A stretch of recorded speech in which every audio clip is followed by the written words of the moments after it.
тәуелсіздігіміздің айғағы, отанымыздың байтағы, мемлекетіміздің жүрегі, ұлы дала төріндегі Нұрсұлтан шаһарының әзіз халқын 22-ші рет өткізіліп отырған тіл фестивалімен шын жүректен құттықтаймын.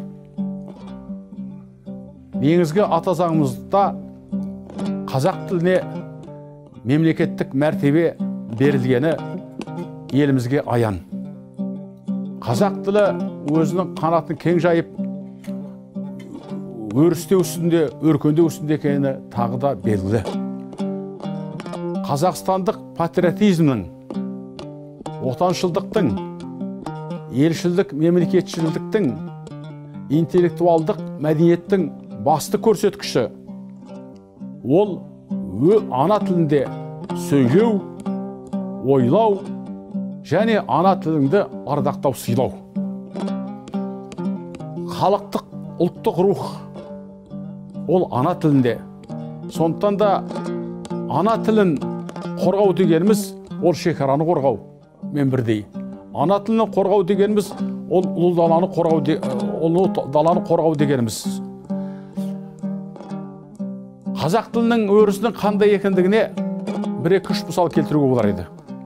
2001 жылы осы елордамызға сонау Ватиканнан Рим папасы Иоанн Павел келді.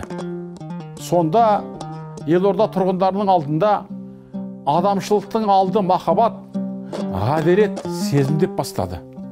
Бұл мемлекет тіліне, сол мемлекеттің ұлы тұлғаларына деген тағзым еді. Біріккен ұлттар ұйымының асқақ мінберінде елбасы Нұрсұлтан Әбішұлы Назарбаев қазақ тілінде сөйледі. Бұл да біздің тіліміздің мәртебесінің қандай екендігін, құдіретінің қандай екендігін көрсетеді. Бұл ұлтқа деген, қазақ халқына деген құрмет деп сезінуіміз керек. Мәңгілік елдің тілі ол қазақ тілі.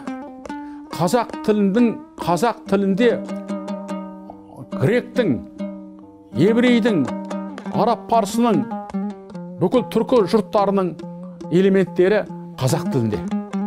Сондықтан қазақ тілінің арғы тамыры, тарихы терең. Тағы да қайталап айтамыз, жаңағы